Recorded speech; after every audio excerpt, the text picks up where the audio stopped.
today we will discuss about the modifications of root वाला part हम पढ़ रहे हैं और आज हमने मॉडिफिकेशन को डिस्कस करना है. ठीक है, तो हम जैसे जानते हैं हमने रूट का डेफिनेशन पहले देख लिया है कि वो underground, non green, descending part होता है. ये सब हम ऑलरेडी रूट में पढ़ चुके हैं और हम इंपॉर्टेंस ऑफ रेडिकल भी देख चुके हैं कि रेडिकल ही वो पार्ट है जिस पार्ट से रूट का ओरिजिन होता है, जिस पार्ट से रूट ओरिजिनेट होती है.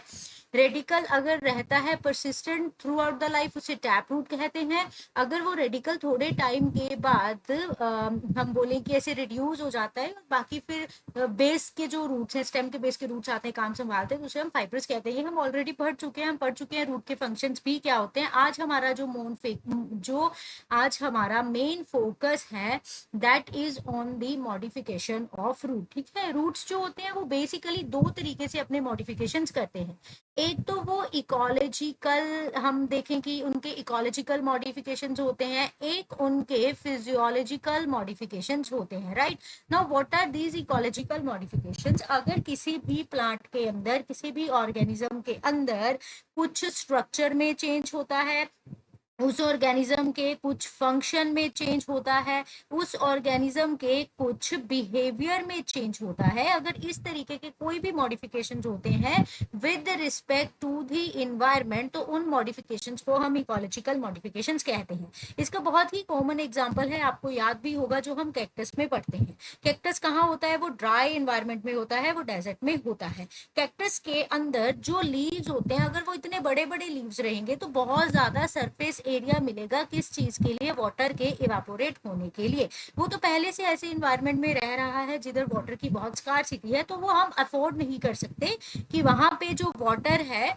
वो सारा वेस्ट हो जाए. ठीक है, तो कैक्टस क्या करता है? वो अपने लीव्स को एकदम से रिड्यूस कर लेता है. उसके जो लीव्स हैं वो एकदम से कांटे बन जाते हैं. उसकी जो स्टेम होती है वो बहुत ही स्वोलन स्टेम बन जाती है. वो स्टेम काम करना शुरू कर देती है किस चीज का? वाटर को स्टोर करने का. और जो लीव्स हैं वो इतने साइज में छोटे होते हैं, अपने सरफेस एरिया को इतना डिक्रीज कर लेते हैं कि यहाँ से किसी भी जगह से वाटर का इवेपोरेशन, वाटर का जो वेस्ट है वो ना हो सके. ठीक है, तो ये हो गई ecological modification. On the other hand कुछ मॉडिफिकेशन होते हैं जो फिजियोलॉजिकल मॉडिफिकेशन, जो डायरेक्टली बॉडी के अंदर चल रहे रिएक्शंस को, डायरेक्टली बॉडी के अंदर चल रहे मेटाबॉलिज्म को इफेक्ट करते हैं. इनको हम बोलते हैं फिजियोलॉजिकल क्या कहते हैं उसको? मॉडिफिकेशंस. ठीक है, तो फिजियोलॉजिकल मॉडिफिकेशंस में प्लांट मेटाबॉलिज्म के हिसाब से, प्लांट फिजियोलॉजिकल फंक्शन के हिसाब से कुछ चेंजेस करता है एनवायरनमेंट के अकॉर्डिंग. वो मॉडिफिकेशन फिजियोलॉजिकल होते हैं. जैसे अगर मैं इसी कैक्टस की बात करूं तो इस कैक्टस के अंदर कैम मेटाबॉलिज्म चलता है. We are very well aware of this कि कैम मेटाबॉलिज्म क्या होता है. और यूजुअली ये क्या होते हैं? ये अपने स्टोमेटा को क्लोज रखते हैं. आप बस इतनी बात याद रखो, ये अपने स्टोमेटा को क्लोज रखेंगे डे टाइम पे, जबकि प्लांट्स के स्टोमेटा ओपन होते हैं डे टाइम पे. तो ये अपने स्टोमेटा को डे में क्लोज करते हैं और अपने स्टोमेटा को ओपन करेंगे कब? सिर्फ और सिर्फ नाइट टाइम में. सो दैट इनका भी मेन पर्पस क्या होता है कि ये भी इवेपोरेशन को रिड्यूस करना चाह रहे हैं. जैसे बियर्स में हाइबरनेशन होती है, उनकी मेटाबॉलिक एक्टिविटी डिक्रीज रहती है ड्यूरिंग द विंटर. ह्यूमंस में स्वेट आता है, उससे बॉडी का टेम्परेचर रेगुलेट होता है. तो ये सारे के सारे फिजियोलॉजिकल चेंजेस होते हैं. तो अगर हम साधारण भाषा में बात करें तो अगर अडेप्टेशन हो रही है अकॉर्डिंग टू दी हैबिटेट, इस तरीके से कुछ अडेप्टेशन हो रही है, तो उसे हम यूजली इकोलॉजिकल अडेप्टेशन कह देते हैं कि आसपास की जगह पे क्या रिक्वायरमेंट्स है उसके हिसाब से प्लांट ने अपने स्ट्रक्चर में, फंक्शन में चेंजेस किए हैं, तो वो इकोलॉजिकल अडेप्टेशन हो जाती हैं. अगर हम बात करते हैं मॉर्फोलॉजिकल अडेप्टेशन की, तो मॉर्फोलॉजी में प्लांट जो होता है वो अपने कुछ एक्सटर्नल स्ट्रक्चर्स में चेंजेस लाता है, तो उसे आप अलग से मॉर्फोलॉजिकल पढ़ सकते हो. अगर मैं बात करूंगी फिजियोलॉजिकल अडेप्टेशन की, तो फिजियोलॉजिकल अडेप्टेशंस के अंदर प्लांट जो होता है वो अपने इंटरनल फंक्शनिंग में कुछ चेंजेस करेगा और उसी को हम लोग फिजियोलॉजिकल अडेप्टेशंस बोलते हैं. ठीक है, तो देखो यहाँ पे एक मिनट, यहाँ पे देखो हमने पढ़ा है कि प्लांट इकोलॉजी के हिसाब से और फिजियोलॉजी के हिसाब से प्लांट के अंदर जो रूट्स प्रेजेंट हैं वो अपने आप में कुछ मॉडिफिकेशंस करते हैं, उन्हीं को हम रूट मॉडिफिकेशंस कहते हैं. देखो रूट का काम यूजुअली वाटर एब्जॉर्प्शन का होता है, मिनरल एब्जॉर्प्शन का होता है, फिक्सेशन का होता है, बट यहाँ पे वो फूड भी स्टोर कर रहा है. जैसे कि आप कोनिकल में, जैसे कि आप फ्यूजिफॉर्म में, जैसे कि आप कैरेट में, इन सब में आप पढ़ोगे तो वो फूड भी स्टोर कर सकता है. टैप रूट की मॉडिफिकेशन है. इसके अलावा मैकेनिकल सपोर्ट, जैसे टैप रूट की बात करें करेंगे तो बनियन ट्री के अंदर मैकेनिकल सपोर्ट हो रही है। अगर हम प्रॉप रूट की अगर हम एडवेंटिशियस रूट की बात करेंगे तो स्टिल्ट रूट्स हैं हमारे पास जो कि पोएसी का मेंबर है, वहां पे हो रही है। तो multiple modifications for the mechanical support हमें देखने को मिलती है। रेस्पिरेशन के लिए, मैनग्रोव्स में फोटोसिंथेसिस के लिए, वेजिटेटिव प्रोपगेशन के लिए, तो ये कुछ मॉडिफिकेशंस हैं जो प्लांट के रूट्स करते हैं अपने इन्वायरमेंट के हिसाब से खुद को अडेप्ट करने के लिए। इन्हीं सारे मॉडिफिकेशंस को हमने पढ़ना है। जैसे कि आपको पता है कि हमने 3 तरीके का रूट सिस्टम पढ़ा हुआ है। कौन सा? Tap root system, adventitious root system, और एक हमने पढ़ा है फाइब्रस। फाइब्रस एज सच कोई भी मॉडिफिकेशन शो नहीं करता है, इसीलिए हम मेनली फोकस करते हैं, आपकी सिलेबस में भी टैप और एडवेंटिशियस रूट के मॉडिफिकेशंस ही हैं। कुछ स्पेशल तरीके के मॉडिफिकेशंस होते हैं। ये जो मॉडिफिकेशंस हैं ये टैप रूट भी शो करता है, ये जो मॉडिफिकेशंस है ये एडवेंटिशियस रूट भी शो करते हैं। तो instead of explaining them separately I have added these to the tap and adventitious only. तो now you have to learn this modifications on the two basis की टैप रूट के कौन से modifications हैं और एडवेंटिशियस रूट के कौन से मॉडिफिकेशंस हैं। टैप रूट में ज्यादातर मॉडिफिकेशन स्टोरेज के लिए होती है। It does not mean tap root के अंदर और किसी किस्म का मॉडिफिकेशन नहीं है, ऐसी बात बिल्कुल भी नहीं है टैप रूट की। लेकिन अगर हम ज्यादा मैक्सिमम मॉडिफिकेशन जो उसका मेन टारगेट है मॉडिफिकेशन के लिए, that is the food storage. आज हम उसी को ही पढ़ेंगे, ठीक है। तो will start with the modifications of the tap root. Tap root के अंदर जो मॉडिफिकेशन, आप टैप रूट तो जानते हो, थोड़ा सा उसको एक्सप्लेन करना पड़ेगा। ये आपको पता ही है कि टैप रूट वो है जो रेडिकल से आता है। टैप रूट वो है जिसका प्राइमरी रूट हमेशा परसिस्टेंट रहता है। Primary root is very important, क्योंकि टैप रूट अगर आपको याद हो तो रेडिकल से इस तरीके से निकलती है और वो परसिस्टेंट रहती है और साइड में कुछ लेटरल सेकेंडरी रूट्स होते हैं। तो ये टैप रूट हो गया और उसका प्राइमरी रूट हमेशा परसिस्टेंट रहता है। ये यूजुअली बाइनियल प्लांट्स होते हैं। Now we have to learn कि ये बाइनियल प्लांट्स क्या होते हैं। दिस इज वेरी इजी कि बाइनियल क्या है। वैसे तो उसके नाम से ही पता चल रहा है कि व्हाट इज अ बाइनियल, ठीक है। बाइनियल, बाइनियल का मतलब क्या हो गया? ये इस किस्म के प्लांट्स होते हैं जो अपने लाइफ साइकिल ना, प्लांट के एक लाइफ साइकिल में क्या होता है, प्लांट के लाइफ साइकिल में 2 फेजेस होते हैं। One is the vegetative phase and another is the reproductive phase. Vegetative phase के अंदर उसके पास यूजुअली लीव्स और ये सारे पार्ट्स होते हैं। रिप्रोडक्टिव फेज में उसके पास फ्लावर आता है, उसके पास फ्रूट बनता है, उसके पास सीड आते हैं। Seed is the end of the reproductive phase, harvesting and all that. तो वेजिटेटिव फेज बेसिकली लीफ और इन सारे चीजों से भरा रहता है। बाइनियल प्लांट्स में क्या होता है? They take 2 seasons that vary, that season का ड्यूरेशन में वेरी, लेकिन ये 2 सीजन्स लेते हैं अपने लाइफ साइकिल को कंप्लीट करने के लिए। अगर मैं यहाँ पे कैरेट, क्योंकि हम कैरेट को ही समझेंगे, कैरेट का ही हमने एग्जांपल करना है जब हम मॉडिफिकेशन की बात करेंगे, टैप रूट मॉडिफिकेशंस की बात करेंगे, तो ये बाइनियल प्लांट्स में होती है। और जो इसका जो फर्स्ट टाइप है तो वो कोनिकल है। फ्यूजिफॉर्म पढ़ना है, नेपिफॉर्म पढ़ना है, लेकिन जो फर्स्ट टाइप है इस मॉडिफिकेशन का दैट इज द कोनिकल, और कोनिकल कैरेट में ही होता है। तो मैं कैरेट का ही एग्जांपल आपको समझाती हूँ। तो कैरेट भी एक बाइनियल प्लांट है। इसमें 2 सीजन्स लगते हैं लाइफ साइकिल को कंप्लीट करने के लिए। जो फर्स्ट ईयर होता है कैरेट का, फर्स्ट सीजन होता है कैरेट का, वो वेजिटेटिव होता है। और जो सेकेंड सीजन होता है वो उसका रिप्रोडक्टिव होता है। फर्स्ट सीजन के अंदर अगर आप कैरेट को देखोगे तो उसकी रूट तो होती ही है। रूट के बाद जो उसका स्टेम होता है दैट इज वेरी रिड्यूस्ड, इस तरीके से स्टेम होता है। रूट बहुत ही स्वोलन होती है और उसके बाद इसके डायरेक्टली लीव्स होते हैं जो इस तरीके से आपको दिखाई देते हैं। रोजेट के जैसे ऐसे लीव्स होते हैं। स्टेम बहुत ही रिड्यूस्ड होती है। स्टेम ने स्टोरेज की होती है। यहाँ पे आपको लेटरल रूट, रूट हेयर दिखाई देंगे, वो हम आगे पढ़ेंगे। स्टेम ने यहाँ पे स्टोरेज करके रखी होती है, ठीक है। तो this all occur in the first phase. First year में प्लांट वेजिटेटिव फेज में ही रहता है। उसका थिक स्टोरेज के लिए टैप रूट होता है। ये टैप रूट ही एडिबल होता है। यही कैरेट होती है जिसको हम लोग खाते हैं। इसके लीफ जैसे मैंने आपको अभी बताया वो रोजेट एक गुच्छे में होते हैं। इसका स्टेम रिड्यूस्ड होता है। इसके पास carbohydrate as a stored food material होते हैं। और यहाँ पे कोई फ्लावर, कोई फ्लावरिंग ऐसा कुछ भी आपको दिखाई नहीं देता है। उसके बाद जब सेकेंड सीजन की बात आती है तो जैसे ही सेकेंड सीजन में कन्वर्ट करेगा, सेकेंड सीजन आएगा, तो लेट मी ड्रॉ फर्स्ट इसी के जैसा, जैसे ये हमने भी बनाया था। तो ये सेम वही प्लांट है, ठीक है। और यहाँ पे ये इसका रिड्यूस्ड स्टेम है, राइट। तो जब सेकेंड सीजन की बात आनी होती है तो सेकेंड सीजन में आने से पहले एक चीज होती है जिसे हम कहते हैं वर्नलाइजेशन। जैसे ही फर्स्ट सीजन खत्म होता है, फर्स्ट सीजन के खत्म होते ही प्लांट विंटर्स आती है, तो प्लांट्स जो है वो लो टेम्परेचर के एक्सपोजर में आता है। जैसे ही लो टेम्परेचर के एक्सपोजर में आने के बाद प्लांट का रिप्रोडक्टिव फेज स्टार्ट होता है, उस प्रोसेस को हम कहते हैं vernalization. Keep it in your mind कि लो टेम्परेचर आने के बाद जब फ्लावरिंग स्टार्ट होती है, that process is called as vernalization. इसमें भी यही होता है, first season vegetative, first phase vegetative phase होता है। वेजिटेटिव फेज खत्म होने के बाद लो टेम्परेचर का एक्सपोजर मिलता है और उसके बाद ही जो प्लांट है वो अपने रिप्रोडक्टिव फेज में एंटर कर जाता है, ठीक है। तो यहाँ जब प्लांट अपने रिप्रोडक्टिव फेज में एंटर करेगा तो प्लांट की जो स्टेम जो पहले रिड्यूस्ड थी वो स्टेम अब ग्रो कर जाएगी। इस तरीके से वो बड़ी बड़ी स्टेम ग्रो कर जाएगी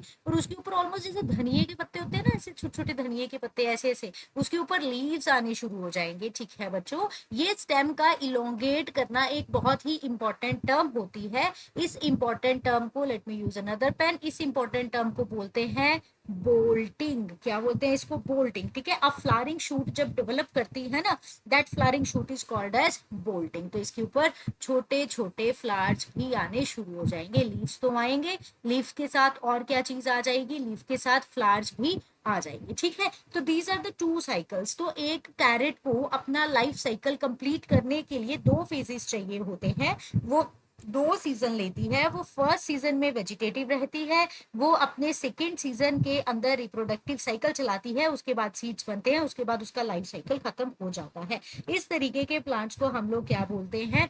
बाइनियल प्लांट, ठीक है। तो कमिंग टू हेयर, फर्स्ट जो मॉडिफिकेशन हमने पढ़नी है that is conical. Conical root के अंदर एक फ्लैशी टैप रूट, फ्लैशी क्यों बोला है? क्योंकि इसके अंदर बहुत ही ज्यादा फूड स्टोर्ड है, that is why it is a fleshy. Fleshy tap root होती है जो कि अगर आप यहाँ से देखोगे ना तो ये बहुत ही ज्यादा ब्रॉड है, और अगर आप इसका टिप देखोगे तो ये बहुत ही ज्यादा थिन, बहुत ही ज्यादा पतला टिप है। तो ये ग्रेजुअली धीरे धीरे जैसे ही नीचे आता है वैसे ही बहुत पतला होता रहता है। और अगर आप ध्यान से इस तरीके के रूट को देखोगे ना तो ये आपको इस तरीके का शेप दे रहा है जैसे एक कोन हो। That is why this is called as the conical, क्योंकि वो कोन के जैसा शेप आपको दे रहा है।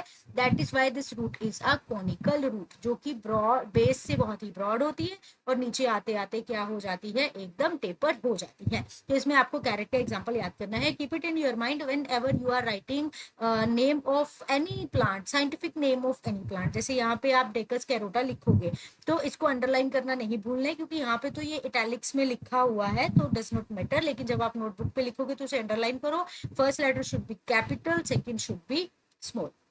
अच्छा, इसको छोड़ के बाकी के यहाँ पे हम पार्ट्स देखेंगे। तो ये स्टेम है, रिड्यूस्ड स्टेम है, ये पिट्यूल है, इसके अंदर ऊपर बहुत सारे लीव्स होंगे, रोजेट फॉर्म में होंगे। ये हमारा पूरे का पूरा स्टोरेज रूट है जिसके ऊपर लेटरल रूट्स लगे हुए हैं और साथ में रूट हेयर है। रूट हेयर जो है वो किस जोन में प्रेजेंट होते हैं? जोन ऑफ मेचुरेशन में। अगर आपने ये वाला पार्ट आपको नहीं आता है तो आप region of root, zone of root वाला वीडियो देख सकते हो, जिसमें आपको समझ आएगा कि जोन ऑफ मेचुरेशन में जो रूट हेयर प्रेजेंट होते हैं वो किस तरीके से मैक्सिमम एब्जॉर्प्शन करते हैं। Now come to the few morphological features of plant. सबसे पहले मॉर्फोलॉजिकल फीचर में आपको क्या लिखना है कि ये जो मॉडिफिकेशन टैप रूट के अंदर हो रही है, इसमें रूट का जो अपर रीजन होता है वो ज्यादातर स्वोलर रहता है और इसका जो ग्रेजुअल जो एपेक्स वाला रीजन है वो ग्रेजुअली टेपर कर जाता है, बिल्कुल पतला होता है, जिसकी वजह से ये ऑलमोस्ट कोन के जैसा शेप हमें देता है। लेटरल रूट्स इसके हमेशा थिन रहते हैं। These are the lateral roots, it could be a root hair, these are the lateral roots, ठीक है। यहाँ पे आपको क्लियरली दिखाई दे रहे हैं, देखो these are the lateral roots. ये लेटरल रूट बहुत ही थिन रहते हैं, क्यों भला? क्योंकि जो टैप रूट है it is made up of two part, one is the primary root, और प्राइमरी रूट से कुछ और साइड पे रूट्स आ रहे हैं जिनको हम सेकेंडरी रूट्स बोलते हैं, राइट। ये प्राइमरी और सेकेंडरी रूट दोनों का बेसिकली काम क्या होता है? एब्जॉर्प्शन करना ही होता है। लेकिन यहाँ पे जो प्राइमरी रूट है that is modified for the storage, that has stored a lot of things, right. लेकिन जो सेकेंडरी रूट है, जो लेटरल रूट्स है, वो मॉडिफिकेशन नहीं करती है, वो जैसी है वैसी की वैसी रहती है। जो उनका बेसिक काम एब्जॉर्प्शन है वो वही करती है, इसीलिए लेटरल रूट्स रिमेन थिन। उनका जो एब्जॉर्प्शन का काम है वो वही वाटर की एब्जॉर्प्शन का काम करते हैं। इस रूट के अंदर जो पैरेंकाइमा है वो बहुत ही ज्यादा होता है। क्यों? कौन सा? स्टोरेज पैरेंकाइमा, क्योंकि यहाँ पे फूड स्टोर हो रहा है। ये जो रूट है ना, इसके अंदर फूड का स्टोरेज हो रहा है, that is why there is a lot of storage parenchyma. अगर कोई बच्चा भूल गया है कि पैरेंकाइमा होता क्या है, वैसे तो ये अनाटमी में हम पढ़ते हैं, जिसमें हम टिश्यू पढ़ते हैं, simple tissue, complex tissue, dividing tissue, non dividing tissue. तो जो नॉन डिवाइडिंग टिश्यू है उसमें आपके पास, जिसे हम परमानेंट टिश्यू कहते हैं, सिंपल और कम्प्लेक्स दो तरीके का टिश्यू होता है, जिसकी एक टाइप है पेरेंकाइमा। पेरेंकाइमा अगर आपको लिखना हो, एक्सप्लेन करना हो, तो आप कह सकते हो कि ये एक सिंपल परमानेंट तरीके का टिश्यू होता है। इसके जितने भी सेल्स होते हैं वो सारे लिविंग होते हैं। इनकी वॉल बहुत ही ज्यादा थिन होती है। उसके अलावा इनके बीच में इंटरसेल्यूलर स्पेसिस होती हैं।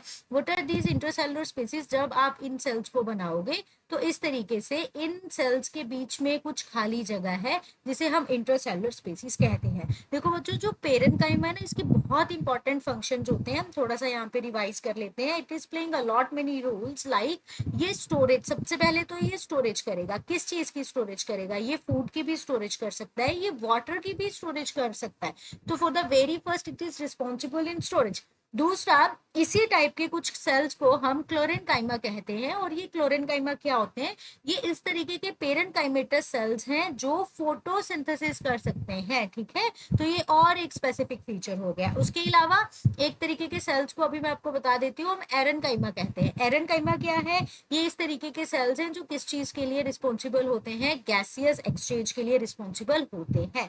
उसके अलावा ये रीजनरेशन में भी बहुत हेल्पफुल होता है, रीजनरेशन करवा सकता है। रीजनरेशन से you all have to comment कि मैंने कहाँ पे ये वाला पार्ट आपको बताया है कि कहाँ पे जो पेरेंकाइमा है वो रीजनरेशन में रोल प्ले कर रहा है, तो you have to explain it. ठीक है, उसके अलावा ये तो आप आंसर करोगे। उसके अलावा इसका एक और काम अगर आप चाहो तो लिख सकते हैं कि सपोर्ट, थोड़ी बहुत सपोर्ट भी ये प्रोवाइड करता है। ठीक है, तो लिविंग सेल्स हैं, थिन सेल्यूलोज की बनी हुई सेल वॉल होती है। ये जो स्ट्रक्चर है इसकी, ये जो सेल वॉल है, ये बहुत ही थिन होती है। किससे बनी रहती है? ये तो सीधी सी बात है, सेल्यूलोज से ही बनी रहेगी। लूजली पैक्ड होते हैं और इनके बीच में स्पेसिस होती हैं। ये सिर्फ यहाँ पे नहीं है, अगर कहीं पे कॉर्टेक्स की बात आ रही है तो वहां पे आपको पेरेंकाइमा मिलेगा। अगर कहीं पे पित्त की बात आ रही है वहां पे आपको पेरेंकाइमा मिलेगा। अगर कहीं पे mesophyll, very important cells for the photosynthesis, mesophyll की बात आ रही है, वहां पे ये मिलेगा। तो हर जगह पे, हर जगह नहीं, ऑलमोस्ट काफी जगह पे आपको पेरेंकाइमा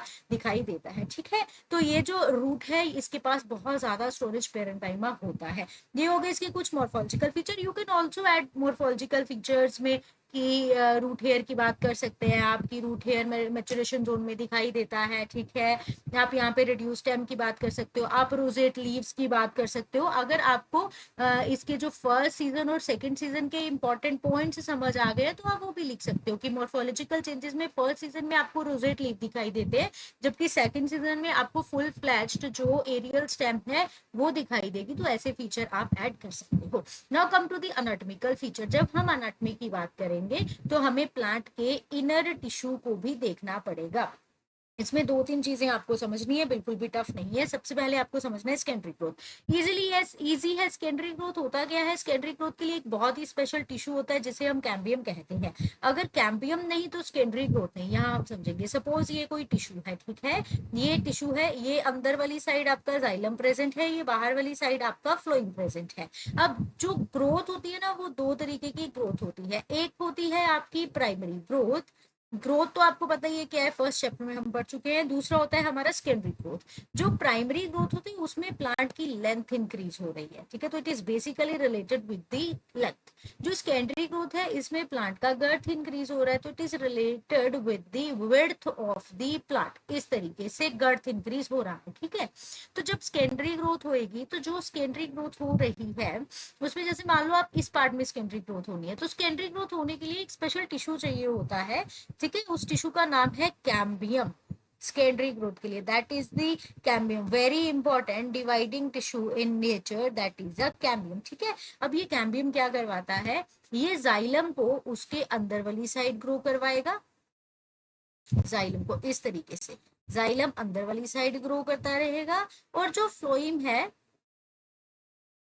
वो ऐसे बाहर वाली साइड को ग्रो करता है। ठीक है। तो कैम्बियम विच इज इस तरीके से देखो गर्थ बढ़ रही है कि नहीं बढ़ रही है, देखो बाहर वाली साइड को कितना इंक्रीज हो रहा है, तो ultimately it is increasing the girth, ठीक है। तो जो कैम्बियम होता है, जब ये एक्टिविटी होनी होती है तो सबसे पहले कैम्बियम एक्टिव हो जाता है। कैम्बियम क्या है? कैम्बियम एक डिवाइडिंग टिश्यू है, ठीक है।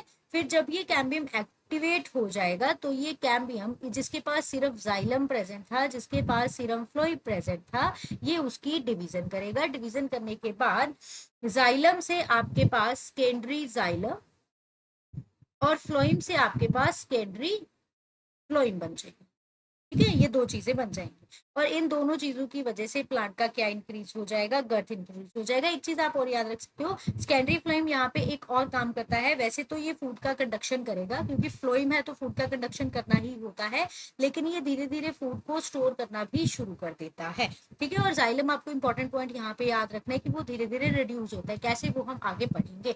तो इसके पास एक्सटेंसिव सेकेंडरी ग्रोथ करने की कैपेबिलिटी होती है, क्योंकि इसके पास क्या प्रेजेंट है? कैम्बियम। तो ये डाइकोट का रूट है, इस तरीके का रूट है जो सेकेंडरी ग्रोथ शो करता है। जाइलम धीरे धीरे रिड्यूस हो जाता है क्योंकि स्टोरेज टिश्यू प्रोलिफरेट करता है। इसको कैसे समझेंगे? देखो, इसको मैं आपको बहुत साधारण तरीके से समझाती हूँ। इंस्टेड ऑफ अनाटमिकली आप ऐसे समझोगे तो आपको बहुत जल्दी समझ आएगा। ये मान लो आपके पास एक कंटेनर है, इस कंटेनर में 3 तरीके के सेल्स हैं। एक जो सेल्स हैं वो है फ्लोइम के सेल्स, दूसरे जो सेल्स इसके पास प्रेजेंट हैं वो है स्टोरेज के सेल्स, और उसके बाद जो और सेल्स प्रेजेंट हैं वो कौन से हैं आपके? वो है आपके जाइलम के सेल्स, ठीक है। ये जाइलम, तो 3 चीजें यहाँ पे प्रेजेंट हैं। फ्लोएम का काम क्या होता है? जो लीव्स है ना, आपको पता है कि लीव्स का काम होता है फोटोसिंथेसिस करनी, और इसमें अगर आप कैरेट में देखोगे तो ये कैरेट का स्ट्रक्चर है। फर्स्ट ईयर की बात हो रही है, फर्स्ट सीजन की बात हो रही है। तो इसके पास ये रूट्स प्रेजेंट हैं, सॉरी, इसके पास ये लीफ प्रेजेंट है, ये इसका रूट है, ये इसका लीफ है, ठीक है। लीफ का काम होता है फोटोसिंथेसिस करना, तो लीफ यहाँ पे फोटोसिंथेसिस कर रहा है, फोटोसिंथेसिस करके फूड बना रहा है। अब ये फूड डायरेक्टली किसके पास आ रहा है? रूट के पास आ रहा है, ठीक है। तो इसको जो ट्रांसपोर्ट हो रहा है वो ट्रांसपोर्ट कौन करेगा? That entire transport is being done by the phloem. वो फ्लोइम कर रहा है ट्रांसपोर्ट, सेकेंडरी फ्लोइम कर रहा है सारे का सारा ट्रांसपोर्ट। तो फ्लोइम तो अपना ट्रांसपोर्ट कर रहा है, वो जो ट्रांसपोर्ट कर रहा है वो सारी चीज किसमें आके भर रही है? वो सारी चीज स्टोरेज टिश्यू में भर रही है, जिसकी वजह से अभी फ्लो इतना ज्यादा फूड बनता है ना बच्चों, इतना ज्यादा फूड बनता है कि ये जो स्टोरेज वाले सेल्स होते हैं ये बहुत इंक्रीज कर जाते हैं। ये इतना इंक्रीज कर जाते हैं कि ये जाइलम को एकदम से, ऐसे आप बोलो कि जाइलम को श्रिंक कर देते हैं। श्रिंक वर्ड तो करेक्ट नहीं है, जाइलम को ऐसे ना वो कर देते हैं, क्या बोलेंगे हम इसको, जाइलम की जगह को भी घेर लेते हैं, समझ गए आप। और जाइलम आपको कंप्रेस्ड, यस ये बोल सकते हैं, आपका ना जो जाइलम होता है वो ऑलमोस्ट कंप्रेस्ड हो जाता है, राइट। तो इसी की वजह से जाइलम, ये सब इसने घेर लिया तो जाइलम की जगह तो कम ही हो गई। इसीलिए हम बोलते हैं कि जाइलम रिड्यूस हो जाता है due to storage tissue proliferation. आप देख सकते हो कि स्टोरेज प्रोलिफरेट का मतलब क्या होता है? बढ़ना। प्रोलिफरेट का मतलब होता है ग्रो करना। आप देख सकते हो कि ये जो स्टोरेज टिश्यू है ये कितनी ज्यादा ग्रोथ कर रहा है कि ऑलमोस्ट इसने जाइलम को तो रिड्यूस ही कर दिया है, जाइलम को इसने साइड पे लगा दिया है, समझ गए हो बच्चों। अच्छा, उसके बाद क्या है? Secondary phloem accumulate sugar. इसका मतलब क्या है? जो सेकेंडरी फ्लोइम होता है ना, सेकेंडरी फ्लोइम का काम क्या होता है? सेकेंडरी फ्लोइम का बेसिकली काम होता है फूड को ट्रांसपोर्ट करना, ठीक है। फूड की ट्रांसपोर्ट। अच्छा, एक क्वेश्चन आपको यहाँ पे भी आ सकता है जो इसी के साथ थोड़ा सा रिलेट करता है कि जो रिड्यूस है वो सिर्फ और सिर्फ जाइलम क्यों हो रहा है, वो फ्लोइम क्यों नहीं हो रहा है? आपको पता है ना जाइलम और फ्लोइम क्या है? आई एम कंसिडरिंग इट कि आपको पता है कि जाइलम ये वेस्कुलर टिश्यू का पार्ट है, बहुत इंपॉर्टेंट पार्ट है, वेस्कुलर टिश्यू के कंपोनेंट्स हैं। जाइलम वो है जो वाटर और मिनरल्स का कंडक्शन करवा रहा है, और फ्लोइम वो है जो किस चीज का? फूड का कंडक्शन करवा रहा है, ठीक है। तो यहाँ पे जो आप हमने बोला कि जाइलम है वो रिड्यूस हो जाता है क्योंकि यहाँ पे स्टोरेज सेल्स बहुत सारी जगह को कवर कर लेते हैं। तो क्वेश्चन आना चाहिए कि जो फ्लोइम है वो रिड्यूस क्यों नहीं हो रहा? द रीजन इज फ्लोइम का मेन काम होता है फूड का ट्रांसपोर्ट करना, ठीक है। और फ्लोइम इतना ज्यादा प्रोलिफरेट नहीं करता है। फ्लोइम जो है जो आपका हम बोले स्टोरेज पेरेनकाइमा है ना, वो कहाँ से, वो ऑलमोस्ट सेकेंडरी, वो जाइलम का ही, जाइलम से बन रहा है। जो पेरेनकाइमा स्टोरेज कर रहा है ना, that storage parenchyma is a almost part of xylem. तो दैट इज वाई जाइलम के अंदर वो चीजों को भर रहा है, इसीलिए हमें जाइलम जो है वो इस तरीके से लगता है कि वो थोड़ा सा कंप्रेस हो गया है। ठीक है, ऐसा नहीं कि फ्लोइम नहीं करेगा, फ्लोइम भी स्टोरेज करेगा, फ्लोइम भी स्टोरेज करता है। जब बहुत ज्यादा फूड आता है ना, उसके बाद जो फूड है वो सेकेंडरी फ्लोइम के अंदर भी अक्यूमुलेट होना शुरू हो जाता है, इसके अंदर भी अक्यूमुलेट हो रहा है। ठीक है, तो फ्लोइम भी एसोसिएट, ये ना केवल सिर्फ ट्रांसपोर्ट के साथ एसोसिएट रहता है, बल्कि ये शुगर को अक्यूमुलेट भी करना शुरू कर देता है अपने पास। स्टोर बेचारा कितना ही आगे आगे भेजता रहेगा, तो उसको खुद के पास भी स्टोर करना पड़ता है। ठीक है, तो आप ये वाले पॉइंट अगर आपको कंफ्यूज कर रहे हैं तो इसको भूल के आप डायरेक्टली इतना भी याद रख सकते हो कि जाइलम रिड्यूस्ड हो जाता है, क्योंकि स्टोरेज प्रोलिफरेटिव टिश्यू बहुत ज्यादा बढ़ रहा है, और जो सेकेंडरी फ्लोइम है वो शुगर को अक्यूमुलेट कर रहा है। ये जो शुगर होती है ना, जिसको ये अक्यूमुलेट कर रहा है, दिस शुगर, इस शुगर को क्या बोलते हैं हम लोग,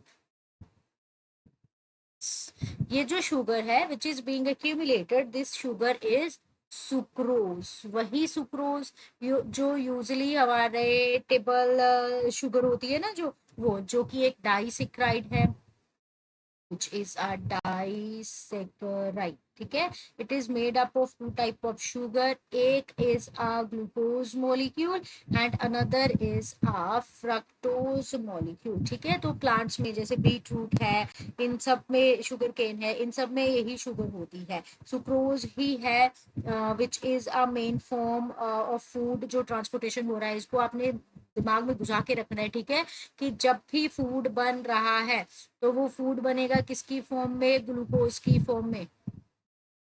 जब भी फूड ट्रांसपोर्ट हो रहा है तो वो होगा किसकी फॉर्म में, सुक्रोज की फॉर्म में। और जब भी फूड स्टोर होना है, कि अभी ट्रांसपोर्ट हो रहा है ना, ये शुगर इज बीइंग ट्रांसपोर्टेड, तो ये जो ट्रांसपोर्टेड शुगर है आपका, ये कौन सा है, दैट इज दी सुक्रोज। ठीक है, अभी आपने मुझे बताना है कि जब भी स्टोर होता है तो वो कौन सा शुगर होता है। ये आपको कमेंट करके मुझे लिखना है, नहीं तो मैं आंसर तो डिस्क्रिप्शन में लिख ही दूंगी। ओके, तो ये हो गया हमारा ये वाला पॉइंट। उसके बाद आ जाओ इसकी कुछ फिजियोलॉजिकल सिग्निफिकेंसेस पे।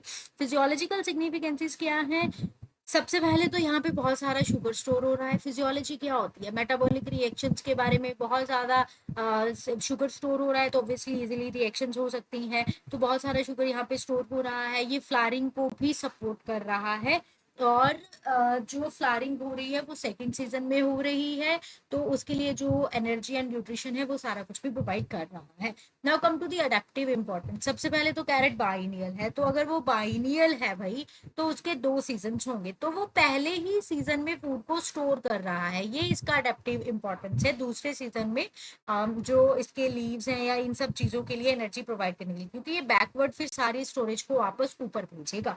तो ये बाइनियल प्लांट है। फर्स्ट ईयर में फोटोसिंथेसिस जितने भी होते हैं वो रूट में स्टोर हो जाते हैं, शुगर स्टोर हो जाती है। सेकेंड ईयर में आकर के रिजर्व फूड को वापस से फ्लारिंग और सीड प्रोडक्शन के लिए ऊपर भेज दिया जाता है। ठीक है, तो क्या आपको मेन पॉइंट्स याद रखने हैं, एक तो सेकेंडरी फ्लोइंग वाला, एक कैम्बियल एक्टिविटी वाला, एक स्टोरेज, क्योंकि ये है ही किस तरीके का मॉडिफिकेशन, स्टोरेज का मॉडिफिकेशन। तो I think with in a short time मैंने काफी कुछ आपको समझाने की कोशिश की है। फिर भी अगर आपको इसमें से कोई डाउट है तो आप कमेंट सेक्शन में अपना डाउट डाल सकते हो। कल अभी हमने कॉनिकल किया है, तो कल आई थिंक हम लोग फ्यूजी फॉर्म को डिस्कस कर लेंगे।